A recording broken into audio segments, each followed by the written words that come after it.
오늘 본문은 요한복음 21장 1절부터 14절로 되어 있는데 기니까 우리가 여기 화면에 나오는 것만 읽도록 하겠습니다. 4절, 5절, 6절 그리고 12절, 13절 한 목소리로 합독합니다. 날이 새어갈 때에 예수께서 바닷가에 서셨으나 제자들이 예수이신 줄 알지 못하는지라. 예수께서 이르시되 얘들아 너희에게 고기가 있느냐? 대답하되 없나이다. 이르시되 그물을 배 오른편에 던지라. 그리하면 잡으리라 하시니 이에 던졌더니 물고기가 많아 그물을 들 수 없더라. 예수께서 이르시되 와서 조반을 먹어라 하시니 제자들이 주님이신 줄 아는 거로 당신이 누구냐 감히 묻는 자가 없더라. 예수께서 가셔서 떡을 가져다가 그들에게 주시고 생선도 그와 같이 하시니라. 아멘. 자, 요한복음 20장 30절과 31절을 함께 읽음으로 오늘 설교를 시작하겠습니다. 예수께서 제자들 앞에서 이 책에 기록되지 아니한 다른 표적도 많이 행하셨으나 함께 읽어요. 오직 이것을 기록함은 너희로 예수께서 하나님의 아들 그리스도이심을 믿게 하려 함이요 또 너희로 믿고 그 이름을 힘입어 생명을 얻게 하려 함이니라. 아멘. 요한복음을 기록한 목적은 두 가지로 압축이 되지요. 첫 번째는 무엇입니까? 예수님이 하나님의 아들 그리스도이심을 믿게 하기 위해서, 두 번째는 그 예수님을 믿음으로 말미암아 영생을 얻게 하기 위해서입니다. 예수께서 가르치시고 행하신 일들은 아주 많지만 요한은 이 목적에 의거하여 예수님의 가르침과 행하신 일들을 추려서 요한복음을 기록했습니다. 지난 주일에 만난 도마는 요한이 소개하는 마지막 인물입니다. 예수님은 도마를 위해 다시 제자들을 찾으시고 아는 것만을 믿고자 하는 그의 고질병을 고쳐주셨습니다. 요한은 도마의 이야기를 보지 않고 믿는 자들이 복되다라는 예수님의 말씀으로 끝냈고요. 도마 이야기의 이 결론을 요한복음 전체의 결론과 함께 연결을 시킴으로 그의 책을 끝냅니다. 비록 하나님의 아들인 예수를 만나지 못했다 하더라도 예수님을 믿으면 영생을 얻는다. 이것이 도마의 이야기와 요한복음 전체를 통해서 사도 요한이 말하고자 했던 내용이 되겠습니다. 목적을 뚜렷이 제시했습니다. 책의 결론도 지었습니다. 이제 책을 덮어야죠. 그래서 책을 덮었습니다. 그런데 요한은 덮었던 책을 다시 펴니다. 다시 펴가지고 꼭 하고 싶은 이야기 하나를 우리들에게 더 전해주는데 이것을 요한복음의 부록이라고 부르기도 하는데요. 바로 요한복음 21장이 그 이야기입니다. 이성에 충실한 도마를 회복시킨 이야기에 덧대서 요한이 꼭 하고 싶었던 21장의 이야기는 무엇이냐? 감정에 충실한 베드로에게 집중하여 그를 회복시키시는 예수님의 은혜를 적고자 했다는 것이죠. 인간이 가진 감정은 셀 수 없이 많이 있는데요. 여러 감정 중에 죄책감이라고 하는 감정이 있습니다. 데이빗 벨쿰이라고 하는 박사가 죄책감이라고 하는 책에서 종교에서 이야기하는 그 다음에 심리학에서 이야기하는 것들이 있는데 그 만나는 지점을 보게 되면 무엇이 있느냐? 죄책감이 있다라고 이야기를 밝혔습니다. 그리고 인간이 가지고 있는 질병의 75%에 해당하는 것이 죄책감에서 비롯되었다라고 하는 이야기도 그 책에서 기록을 하고 있습니다. 오늘 본문에 7명 이상의 제자들이 등장을 하는데요. 그들의 내면 속에는 어떤 감정이 공통적으로 있었느냐? 이 죄책감이라고 하는 것이 있었습니다. 이유는 스승을 배신했기 때문에, 스승이 고난당할 때에 다들 도망갔기 때문에, 예수님이 부활한다고 말을 했음에도 불구하고 그것을 믿지 않았기 때문에 그들 마음속에는 죄책감이라고 하는 것이 따리를 틀고 있었다 하는 것이죠. 그런데 모든 제자들 가운데 가장 심각하게 죄책감에 시달린 제자는 바로 베드로가 되겠습니다.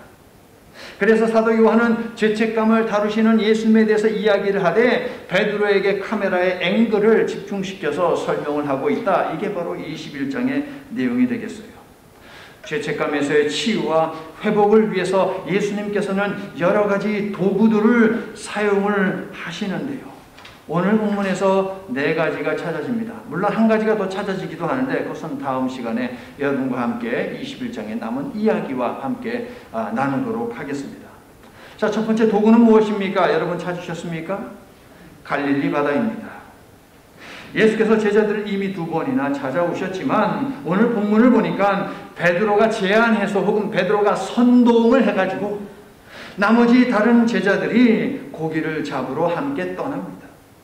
생존과 생계를 위해 무엇이라도 해야 했기 때문에 그 자체가 잘못된 것은 아니죠. 먹고 살아야 하니까. 그러나 부활하신 주님을 만나고도 삶의 방향과 우선순위를 재조정하지 않은 것, 여기에는 분명 문제가 있다는 거예요. 사람을 낚는 어부가 되도록 지난 3년 동안 많은 것을 보이셨고 가르치셨는데 다시 제자리입니다. 시간을 거꾸로 돌려 3년 전으로 돌아가서 3년 전 버렸던 그물을 다시 집어듭니다. 묵혀두었던 닻을 다시 끌어올립니다. 장소는 1절 보니까 디베랴 바다라고 그렇게 되어 있네요.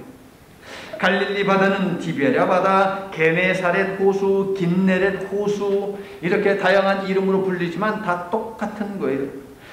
로마 황제 이름을 거기다 갖다 붙였고요. 그 근처에 있는 그 지역을 불리는 다른 이름으로 부를 뿐이지 위치는 똑같습니다.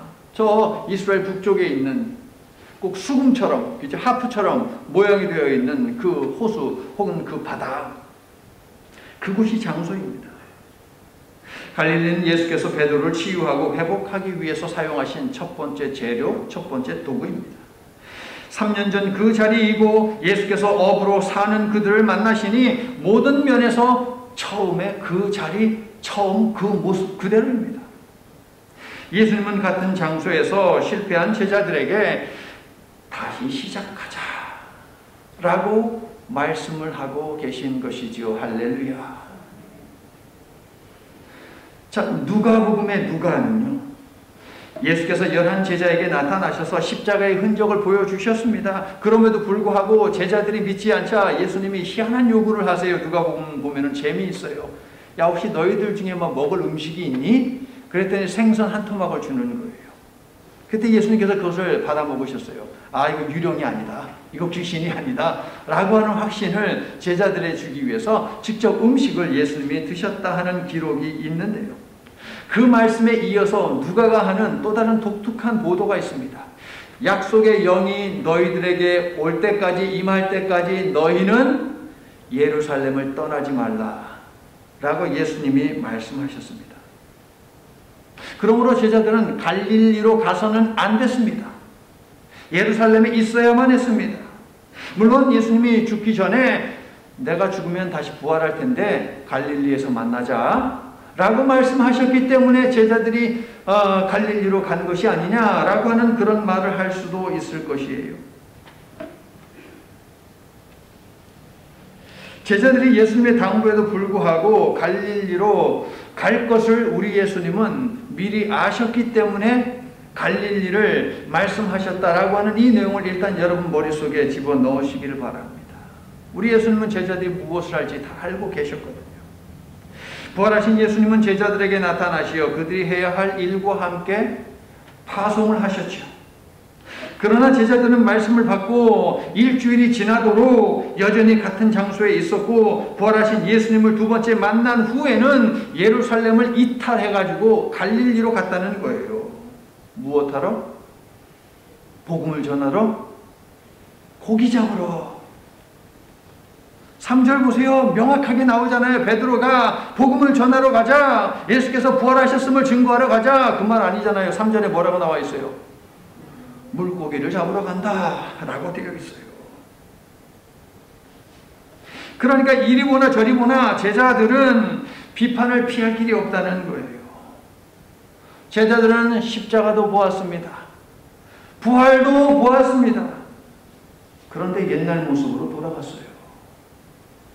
성도 여러분, 이처럼 인간은 들어도 보아도 만져보아도 도무지 안 되는 연약한 존재입니다. 과거 죄인의 모습으로 회귀하려는 속성을 지닌 안타까운 존재이지요. 동의하세요? 이때는 아멘 할 수 없고 어떻게 한다? 주여. 자, 우리가 상상할 수 없는 가격의 자동차들이 많이 있습니다. 발음하기도 힘든 여러 자동차들이 엄청이 많이 있는데요. 그 엄청난 성능을 가진 최고급 자동차라 하더라도 기름을 넣지 않으면 그 차가 갑니까? 요즘에는 전기차가 많으니까 배터리가, 한국식 발음, 자, 배터리가 풀로 차지가 안 되면 그 차 갑니까? 안 가요. 아무리 비싸고 성능이 뛰어난 그런 자동차라 하더라도, 무한대의 마일리지로 달릴 수 있는 차라 하더라도 기름이 없으면 못 달려요, 여러분.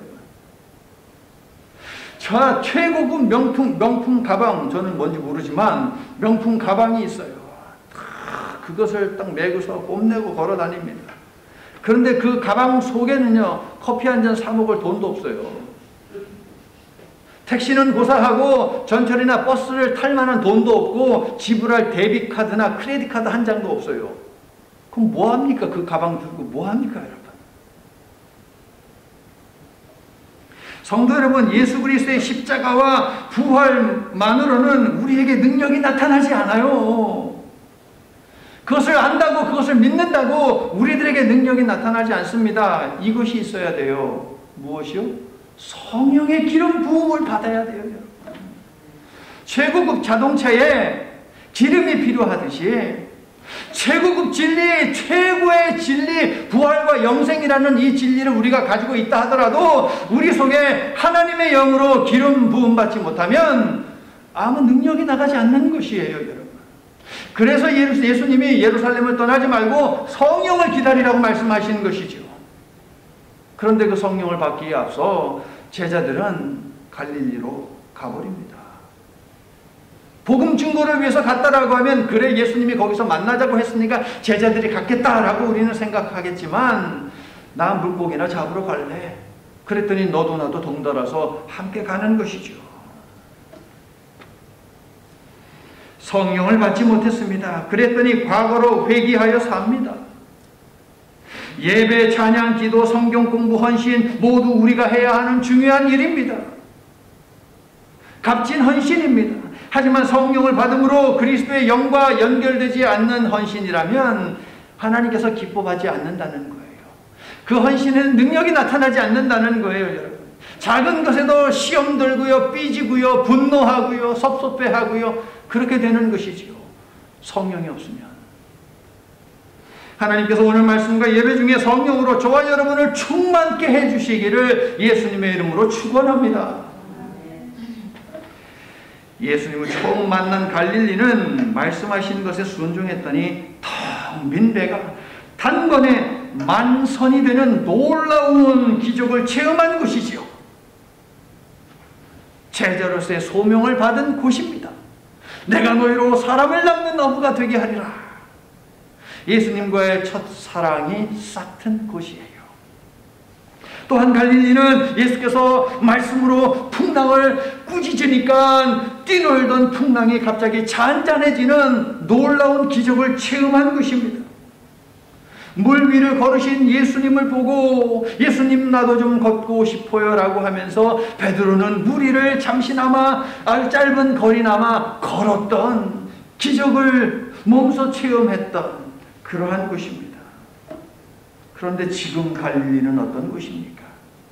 부활하신 예수님을 만나고도 무엇을 어떻게 어디에서 시작해야 하는지 몰라 그저 그들의 근육 속에 배어있고 뼛속까지 각인된 가장 익숙한 요구에 반응하며 물고기나 잡으러 간 갈릴리가 되어버렸어요, 여러분. 죄책감에 휩싸여 헤매고 있는 갈릴리입니다. 그들이 품었던 이상과 실제로 경험한 현실 사이의 공백이 주는 좌절감에 패배하여 넉넉고 있는 이곳 갈릴리. 예수님이 제자들을 찾아오셨습니다. 성도 여러분, 여러분은 말씀과 현실 사이의 괴리감 속에서 현실을 선택하여 현실의 노예로 살아가는 오늘날의 그리스도인들에게도 예수님은 찾아오신다라고 하는 이 사실을 믿으십니까? 아멘. 사랑하는 성도 여러분, 우리 모두에게도 좌절과 두려움과 실패를 경험한 갈릴리가 있습니다. 수치심과 낙담에 젖어 자포자기하며 뭘 어떻게 해야 할지 모르던 갈릴리가 2021년에 있었지요, 여러분. 나 때문에 생긴 갈릴리든 누군가 때문에 생긴 갈릴리든. 그런데 이 사실 아세요, 여러분? 바로 여러분이 경험했던 뼈아픈 눈물 흘리는 그 갈릴리에 예수님이 계셨다는 것 말이에요. 여러분에게 또 다른 갈릴리들이 있다 하더라도 예수님은 여전히 그곳을 찾아오신다는 사실을 믿으시기를 예수님의 이름으로 축원합니다. 얘야, 내가 그곳에 있으니 갈릴리에서 나를 만나면 되는 것이야. 할렐루야. 죄책감과 상처에 가득한 제자를 치유하기 위해 예수께서 사용하신 두 번째 재료는 그물입니다. 그물에는 어떤 사연이 담겨 있습니까?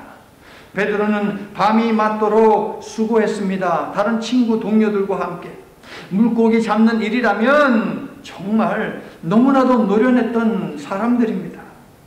그런데 한 마리의 물고기도 잡지 못했던 3년 전의 그날 예수님을 만났습니다. 딱 봐도 뱃사람이 아닌데 물고기를 잡는 데는 일가견이 있는 자기들한테 하는 이야기가 그물을 깊은 곳에 내려라.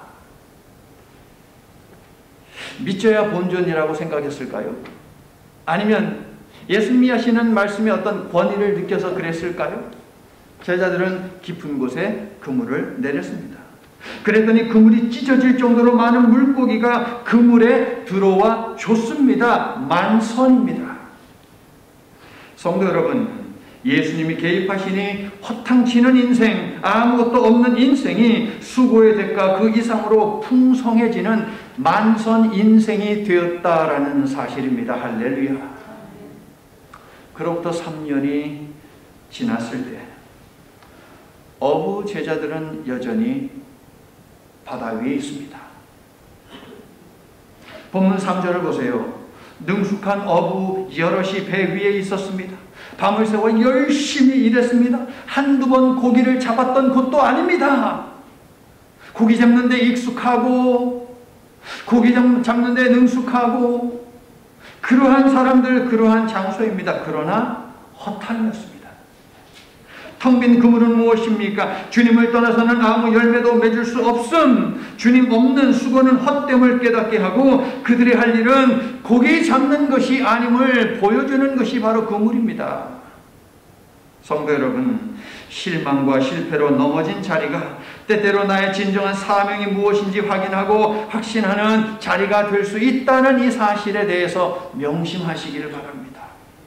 그러므로 실패하고 좌절하고 고난을 받는 그 자리에서 예수님이 나에게 무슨 말씀을 하시는가, 이것을 한번 찾아보세요. 여러분, 어김없이 틀림없이 여러분이 힘들 때 예수님은 바로 거기에 계세요. 여러분, 그게 오늘 말씀이 우리들에게 알려주는 것이지요.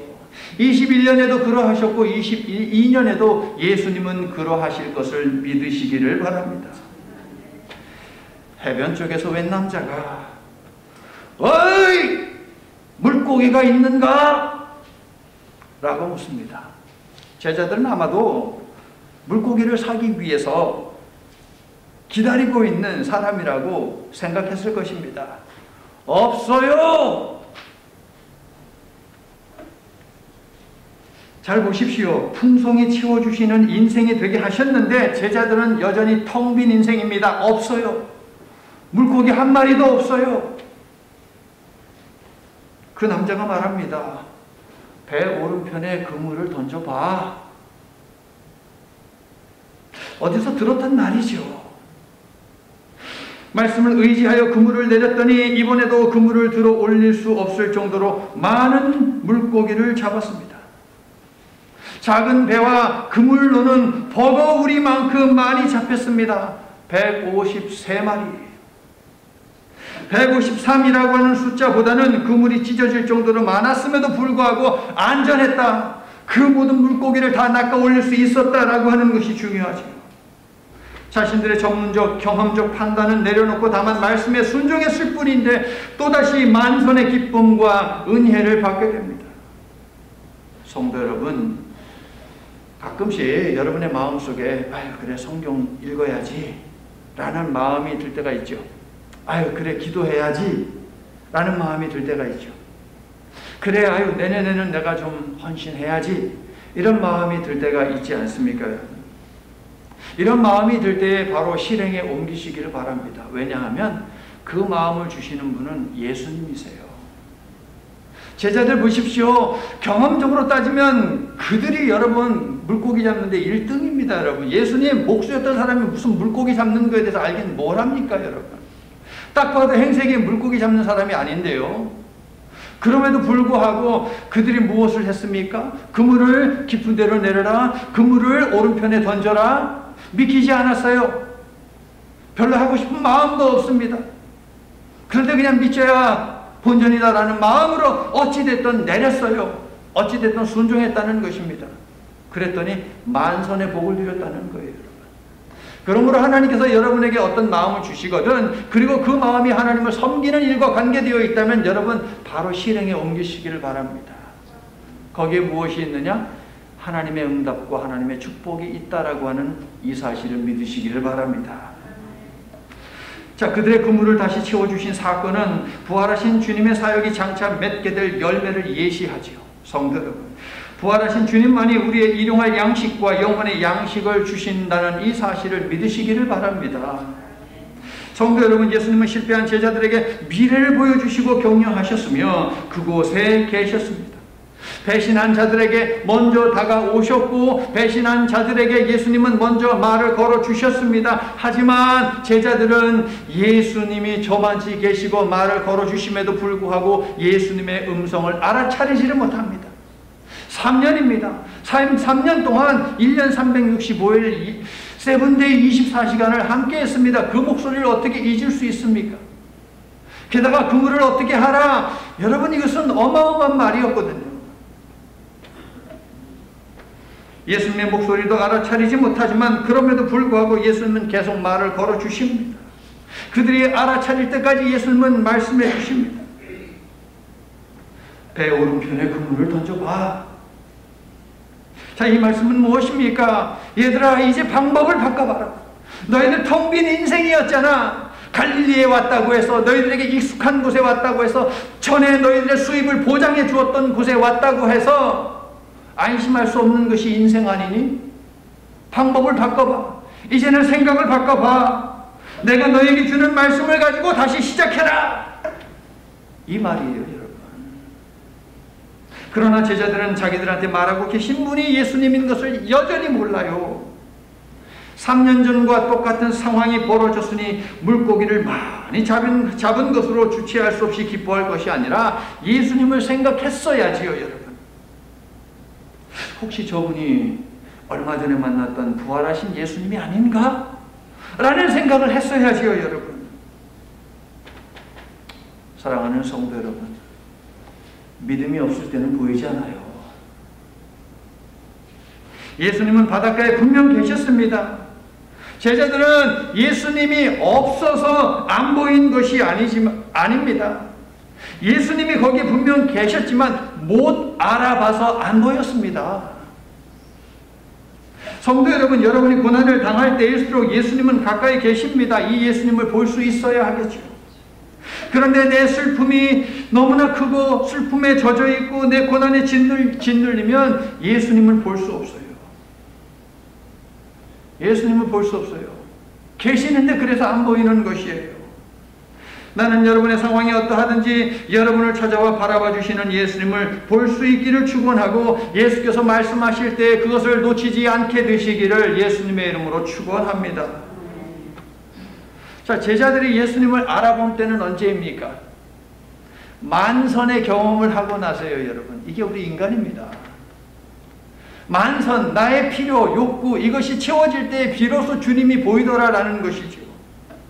엠마오로 가던 제자들 역시 예수님을 처음에 못 알아봤지요. 두 명의 제자가.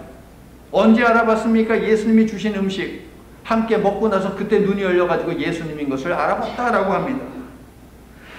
그러므로 물고기를 많이 잡은 것만이 기적이 아니라 그것보다는 말씀에 순종하여 행한 것이 기적이요. 그렇게 했더니 눈이 열려서 비로소 예수님을 보게 된 것이 기적이라는 거예요. 그런데 우리의 눈은 자꾸 만선에만 가 있는 거예요. 만선에만.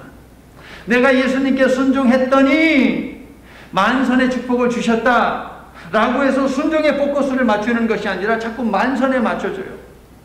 그래서 기도가 어떻게 가는 거예요? 하나님 만선을 이루어 주소서. 여기에만 가는 거예요. 하나님 순종하는 사람이 되게 하여 주소서.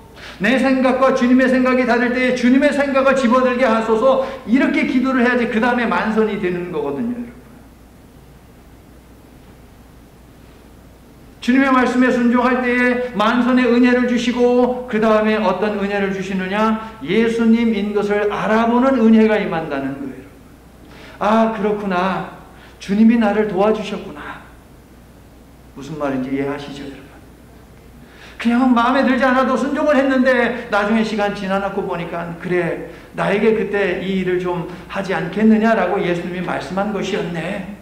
그래서 내가 좀 부족하지만 억지로라도 순종했더니 내가 그래도 오늘의 내가 있게 하셨네 라는 것을 깨닫게 되는 거예요, 여러분. 세 번째 도구는 무엇입니까? 9절 숯불입니다. 여러분, 우리 인간에게는 오감이라고 하는 것이 있죠. 그런데 가장 잘 기억하는 감각이 무엇이냐? 냄새라고 합니다. 냄새만큼 확실한 기억은 없다고 하는데 숯불은 무엇입니까? 베드로에게 죄책감의 극치를 안겨준 것, 이게 바로 숯불 아닙니까? 18장 17절과 18절을 보면 예수께서 부당하고 부정하게 대제사장에 따라서 신문을 받고 있는데 베드로는 무엇하고 있습니까? 숯불 앞에 가가지고서 몸을 딱 녹이고 있잖아요, 여러분.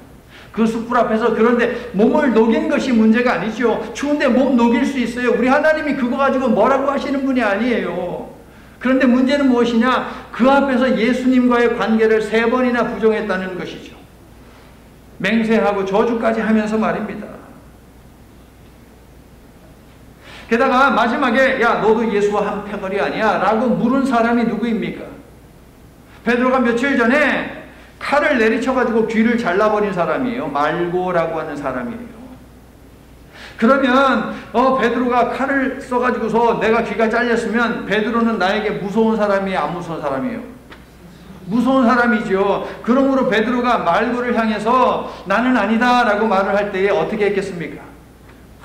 그냥 째려보면서 윽박지르면서 말하지 않았겠습니까?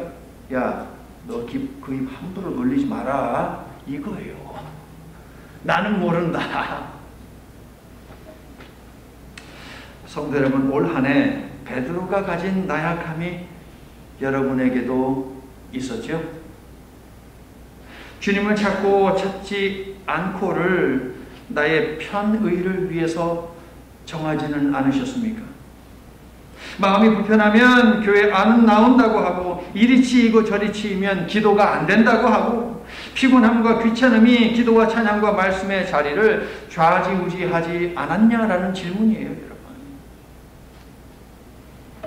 해변에서 말없이 타고 있는 숯불은 며칠 전 있었던 실패로 인한 좌절의 기억과 그로 인한 죄책감에 사로잡혀 있는 베드로의 나약함을 드러내며 꺼내라 라고 베드로에게 말을 걸고 있습니다. 주님께 내어드려 라고 속삭이고 있어요.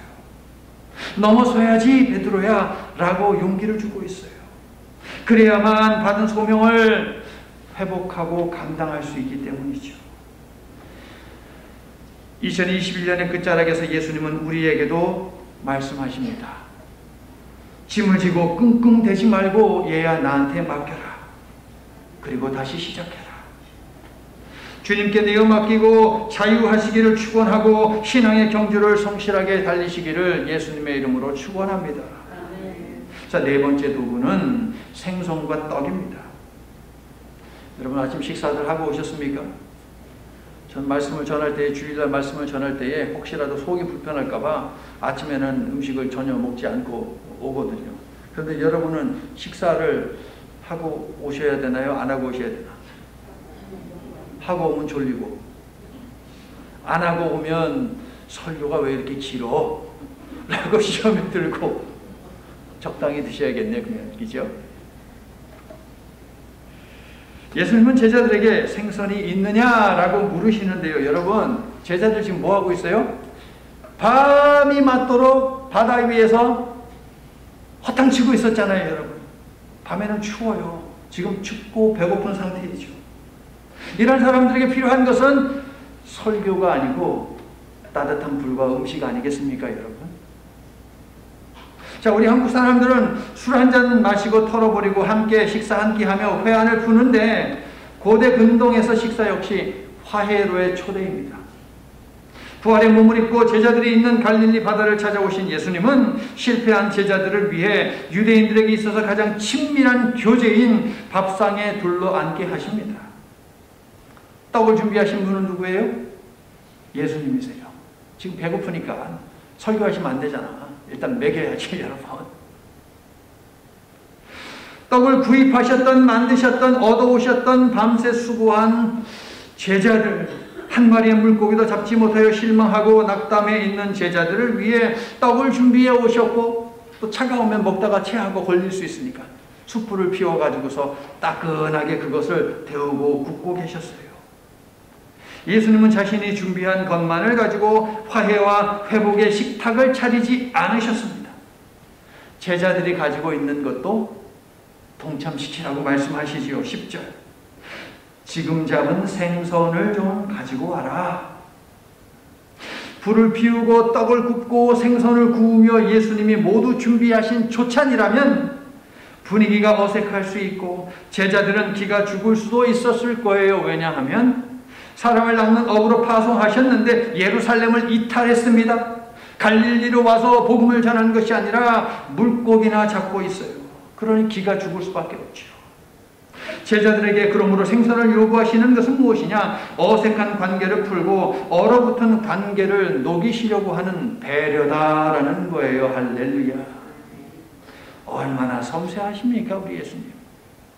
12절을 보세요. 시간이 언제입니까, 여러분? 조반 아침 식사입니다. 해가 떠오르는 시간이니 배경도 너무 좋은 거예요, 여러분. 게다가 해변이니 여러분 태양이 이렇게 딱 뜬다고 한번 생각해 보십시오. 예수님이 말씀하십니다. 와서 먹어라. 성도 여러분, 예수님은 누구든지 목마르거든 다 내게로 오라고 모두를 초청하신 분이시지요. 배고픈 자도 오고 상처받은 자도 오고 병든 자도 오고 인생살이에서 지친 자도 오고 수고의 짐을 진 모든 사람들 전부 다 나에게 오라라고 예수님이 말씀하셨어요. 그리고 올 때에 너희들이 올 때에 너희들의 건강도 가지고 와라. 너희들의 재산도 가지고 와라. 너희들의 재능도 가지고 와라. 뭐라도 가지고 있으면 그것을 가지고 오너라. 그리고 예수님이 준비한 잔치에 와서 함께 먹고 마심으로 천국을 함께 이루자라고 말씀을 하시는 거예요. 나는 여러분이 예수께서 여러분을 부르실 때에 여러분이 가지고 있는 것 가지고 나오는 그 순종의 믿음을 보이시기를 예수님의 이름으로 축원합니다. 화해와 회복의 식탁 위에 놓인 물고기와 빵은 무엇입니까? 제자들에게 무엇입니까? 두 가지 커다란 추억이 담긴 것이 바로 식탁 위에 올려있는 물고기와 빵 아닙니까? 두 가지 사건 무엇입니까? 광야에서의 오병이어 사건. 두 번째, 마지막 식사를 나누지 않았습니까? 6월절 마지막 만찬. 첫 번째 오병이어 사건입니다. 광야에서 오병이어를 먹이심으로 성만찬을 베푸신 모습이 갈릴리 해변에서 제자들에게 성만찬을 베푸시는 모습으로 오버래핑되고 있어요. 교차되고 있어요. 바닷가에서의 부활의 식탁은 광야에서의 식탁과 6월절 마지막 식탁에 대한 기억을 소환해낸 것이죠. 상처가 되어버린 기억이에요, 지금은. 성도 여러분, 우리의 기억 속에도 드러내고 싶지 않은 실패와 상처가 있습니다. 예수님은 우리의 발만 씻겨주는 분이 아니시라 우리의 내면 속에 눌러놓은 깊은 상처까지 만져주시고 씻겨주시고 회복시켜 주시는 분임을 믿으시기를 바랍니다. 이 예수님과 거리를 두면 되겠습니까? 안 됐습니까? 되겠어요? 안 되겠어요? 안 되지요. 베드로가 바닷속으로 뛰어들어 8절 약 50칸 되는 거리는 직역하면 200규빗이고 오늘날 거리로 환산하면 90m 정도 되는 거예요. 90m에서 100m 되는 거리를 갖다가 헤엄쳐서 온 것이에요. 거리를 좁히기 위해서. 저와 여러분도 할 수 있는 최선을 다해서 예수님과 거리를 좁혀야 돼요, 여러분. 우리의 죄를 용서하신 분이시니 예수님 앞에 어떤 수치심도 숨길 필요가 없잖아요, 여러분. 예수님을 향한 여러분의 사랑과 믿음에 막힘이 없게 하시기를 축원합니다. 그래서 예수님의 만져주시고 씻어주시고 채워주시는 모든 은혜를 여러분의 것으로 만드시기를 나는 예수 그리스도의 이름으로 간절히 축원합니다. 베세다 광야에서 장정만 5,000명, 그러니까 전체적으로 2만 명이 넘는 사람들을 예수님은 먹이셨죠. 빵을 가지고 먹이셨습니다. 그리고 물고기로 먹이셨습니다. 그때 예수님께서 사용하신 소년이 가지고 온 물고기는 어떤 물고기라고 말씀을 드렸습니까? 오늘 본문에 보니까 3가지의 다른 단어가 사용이 되고 있습니다. 소년이 가지고 온 물고기는 옵사리온이라는 단어의 물고기가 되겠습니다. 상품적 가치가 있는 물고기는 익두스라고 부르고요. 상품적 가치가 전혀 없어서 어부들이 잡아가지고서 자기들도 먹지 않고 해변에 버리는 물고기, 그게 바로 옵사리온이거든요. 그런데 그 옵사리온을 소년이 가지고 왔다는 건 무엇입니까? 아주 가난한 아이, 가난한 집에 있는 아이라는 거예요. 먹을 것이 없어서 해변에 나가서 어부들도 먹지 않고 버린 그 물고기를 가지고서 연명하는 사람, 그 가정에서 살고 있는 소년이 옵사리온 2마리를 가지고 왔다는 거죠. 자, 여기서 질문. 예수님이 제자들을 위해서 굽고 있는 그 생선은 상품 가치가 있는 익두스일까요? 상품적 가치가 없는 옵사리온일까요? 제자들을 위해서 상품적 가치가 있는 것을 구웠겠습니까? 없는 것을 구웠겠습니까? 있는 거 없는 거 자꾸 헷갈리게 말씀하지 마시고, 예, 상품적 가치가 없는 것을 구우셨어요. 옵사리온을 구우셨습니다. 밤새 수고한 제자들의 허기짐을 갖다가 결코 채울 수 없어요. 왜? 달랑 1마리. 1마리를 예수님이 굽고 계셨거든요. 베세다 광야에서의 상황과 똑같은 상황이에요, 여러분. 모여있는 사람이 2만 명이 넘는데 생선 2마리가 뭡니까, 여러분?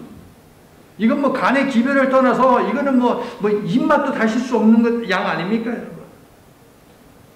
6절 제자들이 잡은 153마리의 큰 물고기, 이 물고기는 무슨 물고기일까요? 상품적 가치가 있는 물고기일까요? 그렇죠. 일단 단어가 큰이라고 나오잖아요, 여러분. 상품적 가치가 있는 것 중에서도 최상의 물고기가 153마리가 잡혀 있다는 거예요, 여러분. 그런데 10절을 보세요. 제자들이 물고기를 잡았지요. 그런데 예수님이 자, 너희들이 지금 잡은 물고기도 좀 가지고 와 라고 할 때, 가지고 와 라고 하는 이 물고기는 상품성이 있는 물고기일까요? 상품성이 없는 물고기일까요? 있는 물고기요? 아니요, 없는 물고기요. 옵사리온이에요. 그러니까 무슨 말이에요? 153마리만 잡은 것이 아니라 그 외에 또 다른 물고기 많이 잡았는데 큰 상품적 가치가 아주 좋은 그 익두스는 153마리였다라고 하는 것을 알 수 있죠. 우리 하나님 주실 때 어떻게 주세요? 누르고 흔들어 넘치도록 주시는 하나님이시라. 할렐루야. 넘치게 주셨어요. 예수님은 옵사리온과 같은 상품적 가치가 전혀 없는 세상 사람들이 찾지 않는 그러한 상태에 있던 제자들을 향해 하시는 말씀이죠. 너희의 그 모습 그대로를 나한테 가지고 와라. 그러면 내가 너희를 익두스 만들어 주겠다. 할렐루야. 성도 여러분, 우리 주님은 바로 이런 분이에요. 좋은 것은 우리의 유익을 위해 남기게 하시고 덜 유익하고 심지어 무익한 것은 달라고 하시는 분이에요. 너희들 돈 필요해서 갈릴리 바다에 나가서 물고기 잡았어? 아, 그래, 여기서 너희들한테 주는 선물이야. 밤새 수고했지? 큰 상품성 있는 최고급 물고기. 가장 귀한 생명을 우리에게 주셨고, 그런데 우리에게는 그 흔한 말씀의 순종을 요구하십니다. 옵사리온과 같은 우리들을 향해 넘어져도 상관없고 실패해도 상관없고 배신했어도 상관없으니까 다만 와라 라고 말씀을 하시죠. 성도 여러분, 가십시오. 약한 자를 강한 자로 만드시고 어리석은 자를 지혜 있는 자로 만드시고 비겁한 자를 용감한 자로 만드시고 옵사리온을 입두스로 만드시는 예수님에게로 가셔서 예수님이 주고자 하시는 그 은혜를 받으시기를 예수님의 이름으로 축원합니다. 예수께서 모닥불에 굽고 있던 빵은요, 이것은 내 살이다 라고 하면서 주셨던 그 빵이죠. 최후 만찬 때 먹은 빵을 생각하게 합니다. 베드로는 예수님을 앞에 두고 근거리에서 추억이 담긴 음식을 먹으면서 무슨 생각을 했겠습니까? 반가워서 단지 기쁘고 즐겁기만 했겠습니까, 여러분? 성도 여러분, 예수님은 우리를 위해서도 따뜻한 모닥불을 피워놓고 생선도 굽고 떡도 데우고 계십니다.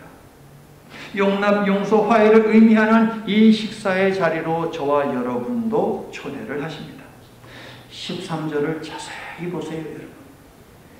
이미 12절에서 예수님은 와서 아침 식사를 해 라고 말씀하셨어요. 그런데 예수님이 있는 것을 알고 나니 너무 죄송해서 감히 어느 누구도 예수님께 가까이 다가가는 사람이 없고 손을 뻗어서 예수님이 준비한 그 음식을 갖다가 집는 제자도 없었다는 거예요, 여러분. 그래서 예수님이 뭐 하세요? 13절 보니까 예수께서 친히 떡을 가져다가 제자들에게 주십니다. 민망해하는 제자들에게 친히 다가가셔서 예수님은 세상에나 서빙까지 하고 계세요. 서비스 끝내주죠, 여러분. 치유하고 회복하고 필요한 것 넘치도록 채워주시고 게다가 서빙까지 해주세요. 세상에나. 목적은 파송입니다. 베드로를 비롯한 제자들을 파송하기 위해 그들을 회복하시듯이 예수님은 우리도 모든 면에서 회복시키시어 세상에서 예수님을 믿는 사람으로 살게 하고자 하십니다. 와서 먹어. 자, 괜찮아. 얼른 받아서 먹어. 송구하지만 감사함으로 받아 먹고 다시 시작하십시오. 주님께서 성령을 주시어 여러분에게 주신 사명, 여러분이 아멘으로 결단하여 헌신할 그 일들을 잘 감당하도록 도와주시고 2022년 만선의 축복을 여러분에게 안겨주시기를 예수님의 이름으로 축원합니다. 이제 말씀을 마칩니다. 우리가 사는 이 세상은 실수와 실패와 수치 이러한 것들을 끄집어내려고 합니다. 그 사람의 약점과 부끄러움을 들춰내서 그 사람을 굴복시키려고 합니다. 하지만 예수님은 제자들이 소명을 뒤로 한 채 물고기 잡으러 간 것에 대해서 지적하지 않으셨습니다. 책망하지 않으셨습니다. 모르는 척 하셨습니다. 실패를 질책하기보다는 오히려 필요를 채우시고 용기와 격려와 희망을 주셨습니다. 성도 여러분, 누군가의 약점이나 부끄러움과 같은 것들은 모른 척 해주는 지혜, 눈 감아주는 지혜를 가지시기를 바랍니다. 여러분의 실수도 약점도 허물도 부끄러움도 지나가게 하고 주님이 주시는 격려와 용기를 붙잡으시기를 바랍니다. 다시 은혜와 사명으로 이끄시는 숯불로 다가가시고 베푸신 식탁에 여러분이 가진 것을 함께 가지고 나아가십시오. 성도 여러분, 이 세상에 과거 없는 사람은 없습니다. 그 과거 속에 실족해본 경험이 없는 사람도 없습니다. 그러나 중요한 것은 무엇입니까? 과거를 통해 내가 지금 미래를 준비하는 것 아니겠습니까? 예수님은 베드로를 비롯한 제자들이 과거를 직면하여 과거의 문제를 현재 해결받고 미래로 나아가기를 원하셨습니다. 이제 우리 차례입니다. 지금 과거의 문제를 직면하면서 미래를 준비하시기 바랍니다. 요한복음이 끝났지만 끝나지 않았습니다. 21장이 있기 때문만이 아닙니다. 22장을 예수님과 여러분의 이야기로 적어 가야 하기 때문입니다. 2021년이 다 끝났지만 끝나지 않았습니다. 며칠 남았기 때문이 아니라 2022년에도 예수님과 동행하며 살아가야 하기 때문입니다. 성도 여러분, 2021년의 끝자락에서 우리를 만나고자 기다리시는 예수님을 꼭 만남으로 2022년을 힘차게 시작하고 살아가는 저와 여러분이 될 수 있기를, 우리를 위해 오셨고 우리와 함께 계시며 우리를 위해 오실 예수 그리스도의 이름으로 간절히 축원합니다. 아멘. 신실하신 하나님, 세상이 예수 그리스도 없이도 크리스마스를 즐길 수 있다며 온갖 화려한 노래와 볼거리들로 성탄의 본질을 훼손하고 파괴하고 있는 12월에 예수님이 없는 인생은 텅 빈 배와 그물과 같다는 것을 오늘 말씀을 통해서 일깨워 주시니 감사합니다. 우리를 혼미케 하는 세상 문화와 세상 논리로 인해 우리 곁에서 말씀하시는 예수님의 음성을 못 듣거나 우리 곁에서 손놈이 내미시는 예수님을 못 보는 저희가 되지 않도록 저희의 심령이 항상 성령으로 충만한 가운데 있도록 도와주시옵소서. 예수님 이름으로 기도드립니다. 아멘.